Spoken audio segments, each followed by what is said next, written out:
नमस्कार दोस्तों, आप सभी का स्वागत है हमारे YouTube channel BCS basic physics में। आज की इस वीडियो में हम कक्षा 12 जो एनसीईआरटी की पाठ्य पुस्तक है उसके 8th चैप्टर विद्युत चुंबकीय तरंगें, इसका एक टॉपिक लेकर चलेंगे कि विद्युत चुंबकीय तरंगें होती क्या है। इसके साथ में हम देखेंगे कि विद्युत चुंबकीय तरंगों का स्रोत क्या है, अर्थात इनकी उत्पत्ति कहां से होती है, कैसे होती है। इसकी उत्पत्ति को बताने वाले कुछ एक्सपेरिमेंट भी हम आज के इस वीडियो में देखने वाले हैं, समझने वाले हैं। विद्यार्थियों, विद्युत चुंबकीय तरंगें किसे कहते हैं, विद्युत चुंबकीय तरंगें किसे कहा जाता है। तो ये जो विद्युत चुंबकीय तरंगें हैं वो विद्युत तथा चुंबकीय दोनों क्षेत्रों से मिलकर बनती है। तो ये जो विद्युत चुंबकीय तरंगें हैं एक त्रिविमीय तरंगें होती हैं, जिसमें विद्युत क्षेत्र तथा चुंबकीय क्षेत्र दोनों एक दूसरे के लंबवत कंपन करते हैं, तरंग संचरण की दिशा के लंबवत भी कंपन करते हैं। तो वे त्रिविमीय तरंगें जिनमें विद्युत क्षेत्र व चुंबकीय क्षेत्र एक दूसरे के लंबवत व तरंग संचरण की दिशा के लंबवत एक समान कला में कंपन करती हो, विद्युत चुंबकीय तरंगें कहलाती है। एक बार फिर से सुन लीजिए कि जो इलेक्ट्रोमैग्नेटिक वेव्स है वो क्या होती है। इसमें विद्युत क्षेत्र और चुंबकीय क्षेत्र दोनों एक दूसरे के परपेंडिकुलर होंगे, दोनों एक दूसरे के लंबवत होंगे, एक समान कला में कंपन करते हैं बट एक दूसरे के लंबवत तथा तरंग संचरण की दिशा के भी लंबवत कंपन करेंगे। तो उस तरंग को हम विद्युत चुंबकीय तरंग कहेंगे, विद्युत चुंबकीय तरंग कहा जाएगा। क्लियर? अभी हम उसके जो डायग्राम है उसको भी हम आप लोगों को समझा देंगे कि किस तरीके की उसकी बनावट होती है। डेफिनेशन में पुट कर रहा हूं, देखिए क्या है इसकी परिभाषा कि वे त्रिविमीय तरंगें जिनमें विद्युत क्षेत्र व चुंबकीय क्षेत्र जिनमें विद्युत क्षेत्र व चुंबकीय क्षेत्र एक दूसरे के लंबवत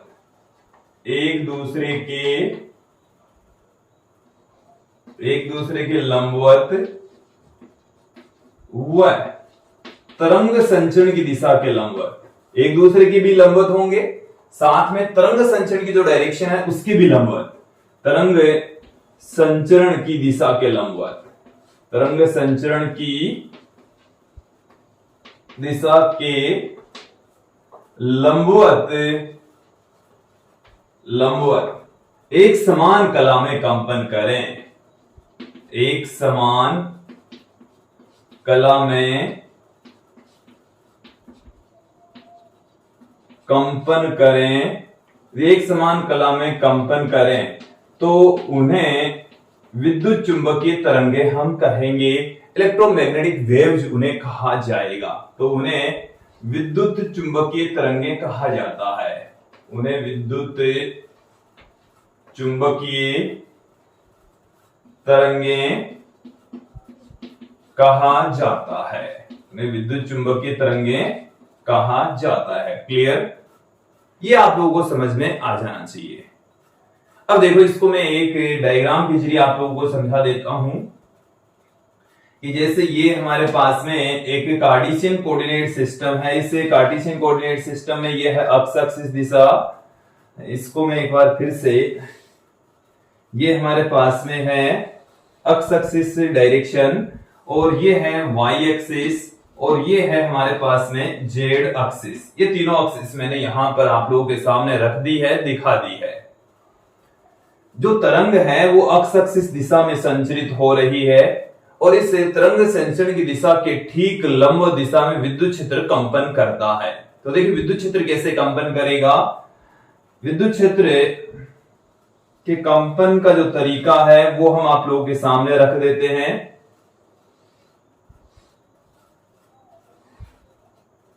कि विद्युत क्षेत्र इधर, तरंग इधर जा रही है, यह है तरंग संचरण की दिशा, यह है तरंग संचरण की दिशा। देखो इसको आप लोग समझ लीजिए, खुद भी इसकी एक बार प्रैक्टिस करके जरूर देखिएगा कि तरंग संचरण की जो डायरेक्शन है वो एक्स एक्सिस दिशा में है, ये हमने ली है एक्स एक्सिस दिशा। क्लियर?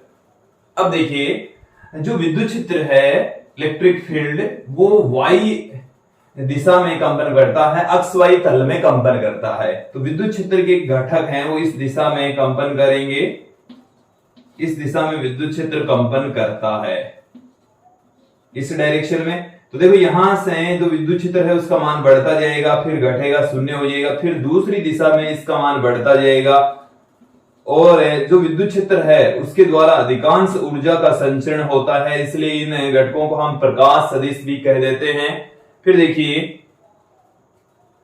यहां पर जो विद्युत क्षेत्र है वो इस तरीके से कंपन करेगा, अक्ष वाई तल में कंपन कर रहा है। विद्युत क्षेत्र की जो डायरेक्शन है वो वाई दिशा में है, और जो तल है जिस तल में ये कंपन करता है वो है अक्ष वाई तल। क्लियर? इसी तरीके से विद्युत क्षेत्र कंपन करता रहेगा। तो यहां पर हमने दिखा दिया है विद्युत क्षेत्र का कंपन जो कि वाई दिशा में कंपन करता है, अक्ष वाई तल में कंपन करता है, जबकि तरंग अक्ष एक्सिस दिशा में संचरित हो रही है। ये जो अब आप लोग जेड एक्सिस देख रहे हैं, इस दिशा में होता है चुंबकीय क्षेत्र।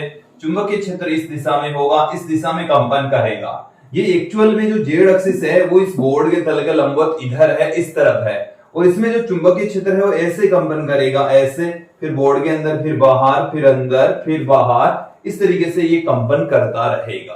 तो देखिए इसको हम 2D में किस तरीके से दिखा सकते हैं वो भी देख लीजिए। ये इस तरीके से हमारे पास में ये ऐसे है, एक्चुअल में ऐसे करके ऐसे, तो इसमें जो चुंबकीय क्षेत्र के घटक हैं वो इस तरीके से मौजूद है। क्लियर? इसमें चुंबकीय क्षेत्र के जो घटक होंगे वो इस तरीके से होंगे, और आप लोग यहां पर देख लीजिए कि जो विद्युत क्षेत्र है उसके साथ ही एक समान कला में ही चुंबकीय क्षेत्र भी कंपन करता है, कि विद्युत क्षेत्र इधर कंपन कर रहा है तो चुंबकीय क्षेत्र इसके ठीक लंबवत दिशा में इस तरीके से कंपन करता है। जब विद्युत क्षेत्र का मान अधिकतम होता है तो इसका मान भी अधिकतम हो जाएगा, फिर दोनों का मान एक साथ शून्य। अब देखिए ये जब नीचे की ओर कंपन करता है तो चुंबकीय क्षेत्र अंदर की ओर, फिर ये बाहर की ओर, फिर अंदर की ओर, ऐसे। तो ये अंदर की ओर जो चुंबकीय क्षेत्र है बोर्ड के तल के लंबवत, उसको मैं इस तरीके से दिखा रहा हूं, इस तरीके से प्रदर्शित कर रहे हैं हम 2D में इस डायग्राम को इस तरीके से दिखा रहे हैं। ये वैसे है तो तरंग ही, ऐसे तरंग है, बट इसको दिखाने का तरीका ये है। क्लियर? तो चुंबकीय क्षेत्र विद्युत क्षेत्र के लंबवत तथा तरंग संचरण की दिशा के लंबवत कंपन करता है, और विद्युत क्षेत्र तथा चुंबकीय क्षेत्र एक समान कला में कंपन करते हैं। अर्थात यदि इनका हम तरंग का समीकरण लिखें तो जो कला कोण है दोनों का सेम कला कोण होगा। क्लियर? अब देखिए कि विद्युत क्षेत्र का जो मान है ये तो हमारे पास में है विद्युत चुंबकीय तरंग। अब मैं विद्युत क्षेत्र जो विद्युत चुंबकीय तरंग है उसमें विद्युत क्षेत्र का तात्क्षणिक मान आप लोगों के सामने रख रहा हूं कि विद्युत चुंबकीय तरंग में विद्युत क्षेत्र का तात्क्षणिक मान, विद्युत क्षेत्र का तात्क्षणिक मान क्या होगा? देखिए E विद्युत क्षेत्र से लिखा जा रहा है, EM ये है विद्युत क्षेत्र का अधिकतम या शिखर मान। यहां पर जो विद्युत क्षेत्र और चुंबकीय क्षेत्र है वो एक ज्यावक्रीय तरंग के रूप में मौजूद है, तो जो विद्युत क्षेत्र है उसको हम ज्यावक्रीय तरंग के रूप में लिखेंगे, E बराबर EM साइन। अब देखो इसका जो कलाकोण है वो है ओमेगा टी माइनस के अक्स। देखो माइनस के, ये जो मैंने कलाकोण लिखा है इसकी आवर्ती है ओमेगा, और ये अक्ष दिशा में, धनात्मक अक्ष दिशा में जो तरंग है वो संचरित हो रही है। तो तरंग है, देखो यदि यहां पर माइनस में अक्ष आ रहा है इसका मतलब है कि धनात्मक अक्ष दिशा में तरंग संचरित हो रही है। यदि यहां पर प्लस में अक्ष आ रहा है, प्लस में के अक्ष आ रहा है, इट मींस जो तरंग है वो ऋणात्मक अक्ष दिशा में संचरित हो रही है। और ये जो फॉर्मूला है, इस टाइप का फॉर्मूला हमने दोलन एवं तरंगों में लास्ट ईयर पढ़ लिया है, देख लिया है। क्लियर? और वैसे हम कि किसी ज्यावक्रीय तरंग का जो सूत्र है वो E बराबर EM साइन ओमेगा टी से तो लिखते ही हैं, और यहां पर तरंग संचरण की दिशा को बताने के लिए एक पद हमने एक्स्ट्रा जोड़ा है जो कि कलाकोण को ही रिप्रेजेंट करता है। क्लियर? अब देखिए किसी क्षण विशेष पर है, अक्ष दूरी तय करने के पश्चात इसका जो मान है t समय और अक्ष दूरी पर जो ई का मान है एक साथ प्रदर्शित करने का तरीका है ये। क्लियर? यदि यहां पर y आ रहा है इट मींस तरंग y दिशा में संचरित हो रही है, यहां पर z आ जाता है इट मींस तरंग z दिशा में संचरित हो रही है। क्लियर? अब देखिए जो विद्युत क्षेत्र है वो एक सदिश राशि होती है, तो इसको हम सदिश के रूप में भी व्यक्त कर सकते हैं। यहां पर वेक्टर का निशान लगाएंगे तो दूसरी तरफ भी हमें एक सदिश दिखाना पड़ेगा। तो ये देखिए ये जो तरंग है, जो विद्युत क्षेत्र है वो जेके दिशा में मतलब y एक्सिस के अनुदिश कंपन करता है। तत्पश्चात मैंने y दिशा में जो एकांक सदिश है जेके उसको यहां पर पुट कर दिया है, रख दिया है। क्लियर? अब मैं आप लोगों के सामने रख रहा हूं चुंबकीय क्षेत्र का तात्क्षणिक मान। चुंबकीय क्षेत्र का जो तात्क्षणिक मान है वो क्या होगा, देखिए चुंबकीय क्षेत्र को भी सिमिलर तरीके से लिखेंगे, B बराबर BM sine omega T minus के एक्स। दोनों का कला कोण सेम होना चाहिए क्योंकि दोनों एक समान कला में कंपन करती है, दोनों एक समान कला में कंपन करती है। इसमें इसका मतलब क्या हुआ कि दोनों का कला कोण समान है। ये भी अक्ष दिशा में संचरित हो रही है, ये भी अक्ष दिशा में संचरित हो रही है। इसका शिखर मान है EM, इसका शिखर मान है BM। ये कंपन करता है जेके दिशा में अर्थात y एक्सिस के अनुदिश से, और ये जो B है चुंबकीय क्षेत्र वो z एक्सिस के अनुदिश कंपन करता है अर्थात इसके लिए जो एकांक सदिश है वो k कैप आएगा। तो चुंबकीय क्षेत्र और विद्युत क्षेत्र के जो तात्क्षणिक मान है वो मैंने आप लोगों के सामने रख दिए हैं, बता दिए हैं। आप लोगों को ये समझ में भी आ जाने चाहिए। क्लियर? तो विद्युत चुंबकीय तरंग क्या होती है ये मैंने अब तक समझा दिया है आपको। तो विद्युत चुंबकीय तरंग में विद्युत क्षेत्र व चुंबकीय क्षेत्र दोनों एक दूसरे के लंबवत व तरंग संचरण की दिशा के लंबवत एक समान कला में कंपन करते हैं। क्लियर? ये ऊर्जा को संचित करने वाली तरंग होती है और प्रकाश का ही एक हिस्सा होती है। इनकी जो प्रॉपर्टीज है वो हम आगे चलकर अगला जो वीडियो आएगा उसमें हम विद्युत चुंबकीय तरंगों की प्रॉपर्टी की बात करेंगे। आज के इस वीडियो में हम देखने वाले हैं कि विद्युत चुंबकीय तरंगें होती क्या है, साथ में हम देखेंगे कि भाई विद्युत चुंबकीय तरंगों की उत्पत्ति कैसे होती है। अब देखिए हम इसके बारे में बात करेंगे कि विद्युत चुंबकीय तरंगों की उत्पत्ति कैसे होगी।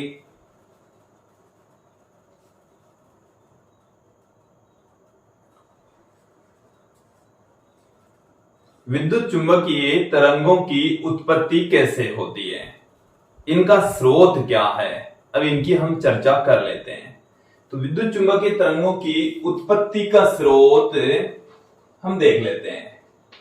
देखिए जो विद्युत चुंबकीय तरंगे हैं वो कैसे क्रिएट होगी। सबसे पहले हम बात करते हैं कि जो स्थिर आवेश है वो विद्युत क्षेत्र उत्पन्न करता है। स्थिर आवेश क्या उत्पन्न करेगा, विद्युत क्षेत्र उत्पन्न करता है। ये हमने पढ़ लिया है, देख लिया है कि स्थिर आवेश के द्वारा क्या उत्पन्न होगा। स्थिर आवेश के द्वारा विद्युत क्षेत्र उत्पन्न होता है, ये हम जानते हैं। और यदि नियत वेग से गतिशील, नियत वेग से गतिमान आवेश से, यदि कोई आवेश है नियत वेग से गतिमान है आवेश से, विद्युत क्षेत्र तो होता ही होता है, इसके साथ में चुंबकीय क्षेत्र भी उत्पन्न होता है।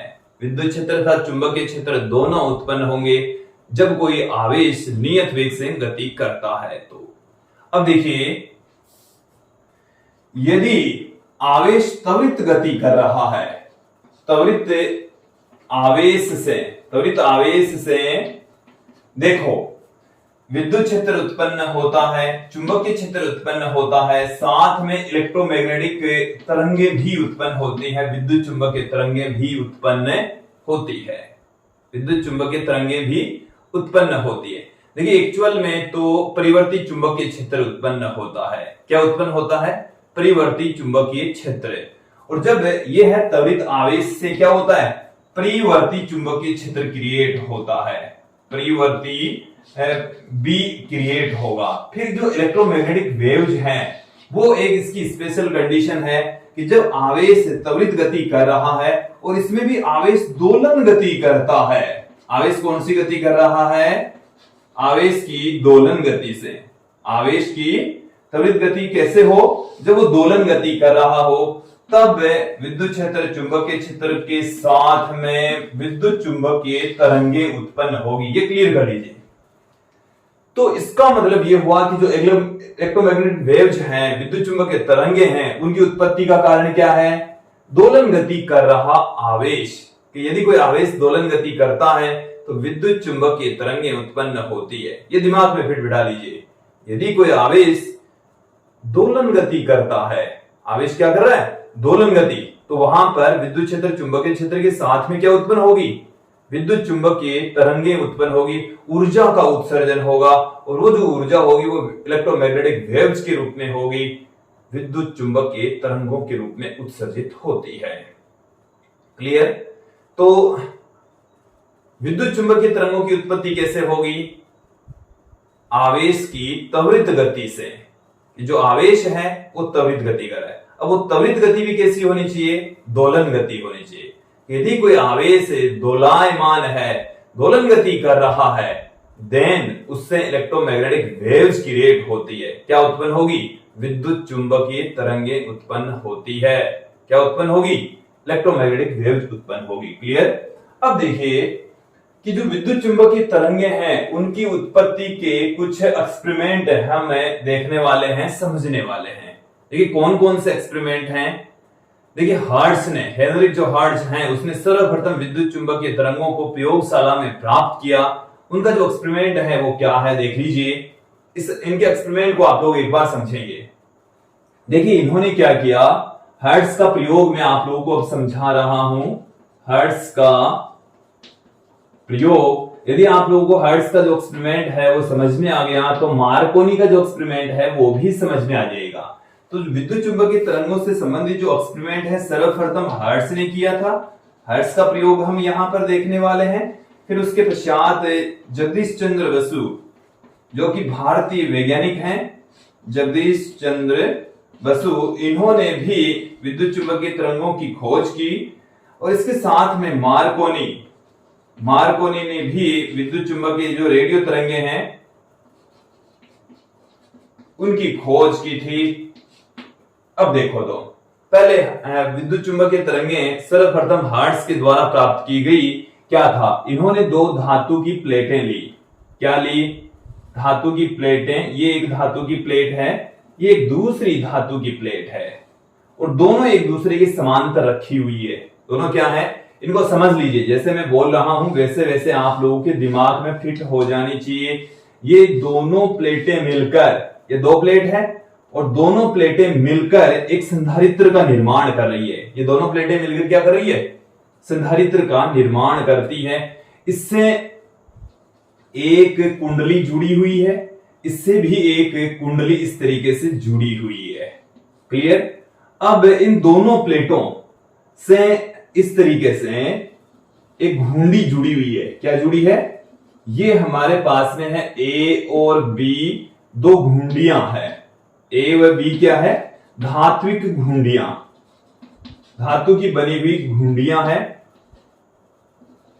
घुंडी का मतलब समझ रहे हैं? एक छोटी सी गोली नुमा संरचना है, धातु की बनी हुई है और इन प्लेटों से कनेक्टेड है, इन प्लेटों से जुड़ी हुई है। यहां पर ये हमारे पास में है दो कुंडलियां जिनको हम L1 L2 कह देते हैं।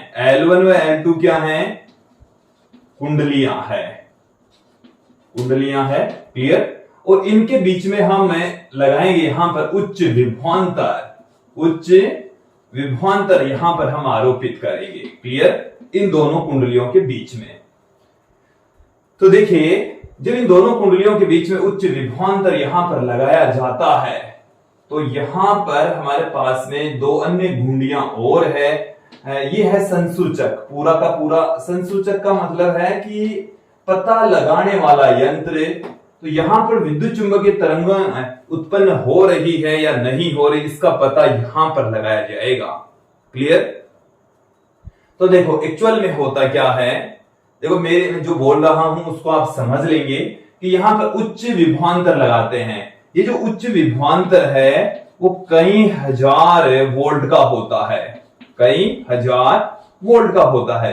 तो ये 1 से लेकर 10 केवी के बीच में होगा। 1 से लेकर 10 केवी मतलब 1000 से, ये ऐसे लिख देता हूं मैं, 1 केवी से 10 केवी तक। 1000 वोल्ट से 10,000 वोल्ट तक का विभवांतर यहां पर आरोपित करेंगे। ये जो विभवांतर आरोपित करते हैं वो हम अल्प समय के लिए करेंगे। देखो कितने समय के हम निश्चित समय अंतराल के लिए करेंगे और अल्प समय के लिए करेंगे। देखो दोनों बातें समझ लीजिए कि हम 1 मिली सेकेंड के अंतराल पर इसको हम आरोपित करेंगे। हर 1 मिली सेकेंड बाद में आरोपित करेंगे, फिर अगली मिली सेकेंड के बाद में करेंगे। तो हर मतलब 1000 माइक्रो सेकेंड के बाद में 1000 माइक्रो सेकेंड कह दीजिए या 1 मिली सेकेंड कह दीजिए। तो मेरी बात सुनना कि 1 मिली सेकेंड के लिए इसको आरोपित किया, फिर 1 मिली सेकेंड बाद में किया, फिर 1 मिली सेकेंड बाद में किया, इस तरीके से करेंगे। क्लियर? तो यहां पर जो 1-1 मिली सेकेंड के बाद मतलब जो गैप है, आरोपित किया फिर आरोपित किया, उसके बीच का जो गैप है वो 1 मिली सेकेंड है, ऐसे समझो आप। अब यहां पर बहुत कम समय के लिए जो विभवांतर है वो लगाया जाता है और निश्चित समय अंतराल के पश्चात लगाया जाता है। तो ये जो दोनों घुंडियां आप लोग देख रहे हैं, यहां से जो चार्ज है इन दोनों से, यहां का जो बीच का जो स्पेस है दोनों घुंडियों के बीच का, यहाँ पर वायु भरी हुई है और यहाँ पर विद्युत का विसर्जन होता है, स्पार्किंग होती है। स्पार्किंग होने का मतलब है आवेश यहां से गति करेगा। देखो इसका जैसे विभव उच्च, इसका विभव निम्न, तो यहां से उच्च विभव से निम्न विभव की ओर आवेश गति करेंगे। इन दोनों के बीच में जो गैप है उस गैप से भी आवेश प्रवाहित होंगे, जिसको हम विद्युत विसर्जन कह देंगे, स्पार्किंग कह देंगे। तो यहां पर स्पार्किंग की घटना घटित होगी और जब स्पार्किंग की घटना यहां पर घटित होगी तो यहां से एक विद्युत चुंबकीय तरंग उत्पन्न होगी। क्या उत्पन्न होगी? विद्युत चुंबकीय तरंग। और ये जो विद्युत चुंबकीय तरंग है आगे बढ़ती जाएगी, इधर आगे बढ़ेगी और फिर यहां पर इसका संसूचन हो जाएगा। जो फिर गैप लग जाएगा, पहले कोई जैसे यहां से विद्युत चुंबकीय तरंग निकली वो यहां पहुंच गई, फिर गैप आ गया, मतलब निश्चित समय अंतराल के पश्चात आरोपित करें, फिर विद्युत चुंबकीय तरंग उत्पन्न हुई, फिर गैप आ गया, फिर विद्युत चुंबकीय तरंग उत्पन्न हुई, फिर गैप आ गया। क्योंकि निश्चित समय अंतराल के पश्चात हम विभवांतर लगा रहे हैं, तो निश्चित जो विभवांतर निश्चित समय अंतराल के पीछे लगाने से का पीछे रीजन क्या है कि आवेश की दोलन गति हो सके। आवेश की कौन सी गति हो सके? दोलन गति हो सके। इसलिए हम निश्चित समय अंतराल के पश्चात उच्च विभवांतर यहां पर आरोपित करते हैं। क्लियर? तो ये जो एक्सपेरिमेंट है हर्ट्ज का, इसकी सहायता से लगभग 6 मीटर तरंगधैर्घ्य वाले विद्युत चुंबकीय तरंगों की खोज की गई और इनको इस तरीके से इस एक्सपेरिमेंट के जरिए समझा गया। तो यहां पर इसका पता लग जाता है इन दोनों घुंडियों के मध्य भाग में। क्लियर? तो यहां से विद्युत मतलब स्पार्किंग होगी। जैसे हम पराबैंगनी तरंगे, जैसे वेल्डिंग के समय पराबैंगनी तरंगे देखते हैं कि उजाला होता है, प्रकाश होता है, तो उन उजाले में विद्युत चुंबकीय तरंगे उत्सर्जित होती है। वेल्डिंग के समय जो प्रकाश उत्पन्न होता है उसमें विद्युत चुंबकीय तरंगे ही उत्पन्न होती है। क्लियर? तो उसी तरीके से स्पार्किंग आपने देखी होगी अपने घरों में भी, जब हम किसी स्विच से पिन को बाहर निकालते हैं या अंदर लगाते हैं या किसी वायर को बीच में थोड़ा सा जो गैप हो जाता है तो स्पार्किंग होती है, या वायर सही से कनेक्ट नहीं होते तो उनके बीच में स्पार्किंग होती है। तो उस स्पार्किंग में भी प्रकाश का उत्सर्जन होता है, विद्युत चुंबकीय तरंगों की उत्पत्ति होती है। क्लियर? तो हर्ट्ज ने विद्युत चुंबकीय तरंगे इसी प्रकार से प्राप्त की, जो कि लगभग 6 मीटर तरंगधैर्घ्य वाली तरंगे थी। क्लियर? ये एक्सपेरिमेंट था। अब देखिए इसके पश्चात हम बात करते हैं भारतीय वैज्ञानिक से जगदीश चंद्र बसु के बारे में। इन्होंने 5 मिलीमीटर से लेकर 25 मिलीमीटर तरंगधैर्घ्य वाली विद्युत चुंबकीय तरंगों की खोज की। इन्होंने जो तरंगधैर्घ्य प्राप्त की, जो विद्युत चुंबकीय तरंगे प्राप्त की, उनकी तरंगधैर्घ्य काफी कम थी। तो ये जो तरंगे हैं हर्ट्ज ने जो प्राप्त किया, जगदीश चंद्र बसु ने जो प्राप्त की, उनकी तरंगधैर्घ्य काफी कम थी तथा उन्हें लंबी दूरी तक प्रेक्षित नहीं किया जा सकता, लंबी दूरी तक उनको संसूचित नहीं किया जा सकता। इन्हें केवल प्रयोगशाला में ही प्राप्त कर सकते हैं। इन्हें कहां पर प्राप्त कर सकते हैं? केवल प्रयोगशाला में इनको प्राप्त किया जा सकता है। फिर एक और वैज्ञानिक आए जिनका नाम है मार्कोनी ने ही रेडियो तरंगों की खोज की, विद्युत चुंबकीय तरंगों से संबंधित महत्वपूर्ण एक्सपेरिमेंट की, जिससे बेतार जो संचार है, बिना तार के द्वारा जो संचार प्रणाली विकसित हुई है मोबाइल से ये जो मोबाइल की या जो रेडियो टीवी का जो प्रसारण है वो इस मार्कोनी की खोज से ही पॉसिबल हुआ है। रेडियो तरंगों की खोज से, उनके उपयोग से ही पॉसिबल हुआ है। देखो मार्कोनी का जो प्रयोग है वो क्या है। मार्कोनी ने क्या किया, हर्ट्ज का जो एक्सपेरिमेंट है उसमें थोड़ा सा बदलाव कर दिया, इसको एक लंबे तार से संयोजित कर दिया। अब हर्ट्ज की जगह यहां पर कौन आ गया, मार्कोनी। हर्ट्ज की जगह यहां पर कौन आ गए, मार्कोनी आ गए। मार्कोनी ने इसमें थोड़ा सा बदलाव कर दिया, इस एक्सपेरिमेंट में ही बदलाव कर दिया, इसको एक लंबा तार से जोड़ दिया। इसको किससे जोड़ दिया, लंबे तार से संयोजित कर दिया इसको तो, और इसको ग्राउंड से जोड़ दिया। इसको किससे जोड़ दिया, ग्राउंड से जोड़ दिया, भू संपर्कित कर दिया इसको। क्लियर। तो देखो ऐसा करने से क्या हुआ, इस प्लेट का जो विभव है वो तो शून्य हो गया। इस प्लेट का जो विभव कितना हो गया, शून्य हो गया। और यहां पर शक्तिशाली विभवांतर लगाया गया, उच्च विभवांतर लगाया गया। तो यहां से जो विद्युत चुंबकीय तरंगे उत्पन्न हुई वो रेडियो तरंगे थी, और उन्हें लंबी दूरी तक भेजा जा सकता है, कई किलोमीटर तक उन्हें प्रेषित किया जा सकता है। और उन्हीं तरंगों की सहायता से ही जो रेडियो टीवी प्रसारण है वो पॉसिबल हुआ है, संभव हुआ है। तो विद्यार्थियों ये था मार्कोनी का एक्सपेरिमेंट। मार्कोनी का और हर्ट्ज का जो एक्सपेरिमेंट है उसमें ज्यादा चेंजेस नहीं है, केवल उत्पन्न होने वाली विद्युत चुंबकीय तरंगों की तरंगदैर्घ्य या आवर्ती का ही डिफरेंस होता है। तो ये था मार्कोनी का एक्सपेरिमेंट। और विद्यार्थी इस वीडियो में आपने देख लिया है विद्युत चुंबकीय तरंगें क्या होती है, उसकी उत्पत्ति का कारण क्या है, और उससे रिलेटेड जो महत्वपूर्ण एक्सपेरिमेंट है वो भी यहां पर आपने देखे। आगे का जो वीडियो होगा उसमें हम विद्युत चुंबकीय तरंगों की प्रॉपर्टीज के बारे में बात करेंगे, उनके गुण कौन कौन से होते हैं उनके बारे में हम चर्चा करेंगे। आज के इस वीडियो में इतना ही। धन्यवाद दोस्तों।